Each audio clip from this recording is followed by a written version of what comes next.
ammallee irra deebi'ee kanani uummata Oromoodhaaf Oromoo biyya keessaafis Oromoo biyya alaafis isa bosona keessaafis kan hin dhaamu gumaan kan baatu boo'ichaa fi yaadannoo fi walitti nammaniitu hin taane maallaqa baasanii qawwee bitanii lolanii lolchiisu gumaa sadde achumaan baatu bilisummaa Oromiyaa walabummaa Oromiyaa dhugoomsuun qawwee bira jirti. Ilaali nuti ilmaan Oromoo gaddi keenyallee waliin gammachuun keenyallee waliin inni tokko garanaan caffaraa gammachuu isaa biyya namaarra deemee caffaraa inni tokko bosonaa dhiiga isaa dhangalaasaa hin taatu.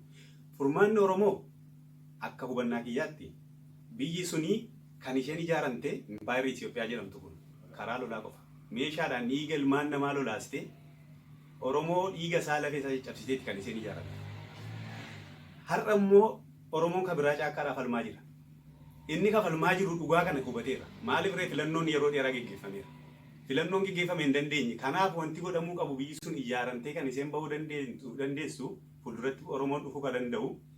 Namatti hirkatee osoo hin taane eenyutti hirkatee osoo hin taane meeshaa isaatiin gad dhaabbatee dhiiga isaa akkuma kaleessa dhiigi isaa lolee biyyi sun Oromoon diigame dhiiga isaatiin isa diige sana cabsuu qofa. Yoo kana godhe abaa waliin dhaabbatee waraana bilisummaa Oromoo wajjin dhaabbatee kana falmuu yoo danda'e Oromoon yeroo gabaabaatti bilisoma jedhee abdii guddaa irraa qaba. Yoo kana hin taane yoo ammas akkuma kaleessaa lolanii dhufanii biyya galanii chaarteera dhiitanii bahanii akkuma ittiin jedhame dhiibamanii bahanii ammas sunii deebi'ee nurratti dabalama. Oromoon yoomiyyuu namatti hirkatee deema yoo ta'e saba biraatti kan biraatti hirkatee deema yoo ta'e abdii hin qabu. Ammas Oromoon of danda'ee bakka jiru waan danda'uun wal bira dhaabbatee qabsoo hidhannoo irraa kan hafe biyya sana furmaanni Oromoo gonkumaa hin jiru. Biyyi sun kan diigamtee Oromoodhaaf ta'uu kan dandeessu yoo meeshaadhaan cabsan qofa.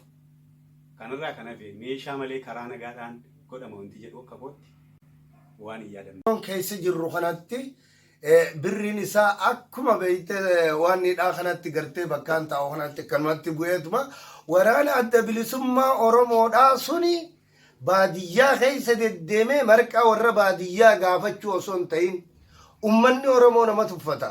Waraanni marqaa nu keessa deemee marqaa nu gaafatee marqaa ijoollee duraa fuunee itti kannenu daakuu gartee ijoollee daa'ima duraa fuunee itti kannenu ifuun dandeenye akkamitti nu bilisoomsaa siin jaa warri baadiyyaadhaaf.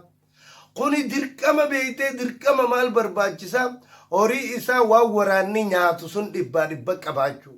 Meeshaa ittiin lolu sun gama Finfinneedhaa deemee Finfinnee qabatee dallee isaa itti jaarratee Oromoo gartee ummata hisbii Oromoodhaa sun kabajaa fi ulfina itti horu daangaan isaa sun beeytee kabajamu kaartaan Oromiyaadhaa sun addunyaa keessatti galmaa'uudha malee nuti gartee akka alaabaa kana qabanneen kaayyoon alaabaa kanaa Itoophiyaa bilisummaa barbaaduudhaa mitiin siin jaani. Malee ilmoon namaa tokko ana jee afaaniif dhaaduun hin jiru jechuudha.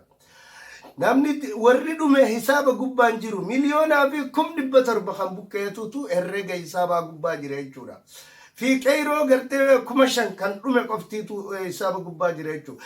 Jarri kuni gartee hogguu baga gammanne jee beeytee aalama addunyaa Kanadaa fi Beeljiikii fi Londonii fi Eertiriyaa fi Ugaandaa fi gartee amma hoo Minisootaa fi gartee Norwii fi gartee amma gartee Kanadaa irraa ka'ee bakka sunitti gartee hogguu galan fi Austraaliyaa irraa ka'amee hogguu galan Oromoo akkam jettanii loluu deemtanii.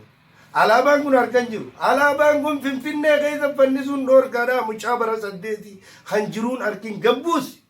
Alaabaa hattuudhaa gabbuus jedhanii alaabaa jalatti ajjeesan hogguu isaan Eertiriyaa irraa galan sun. Mucaa bara 18 ijoollee amma gama yuunivarsiitii haadhaa fi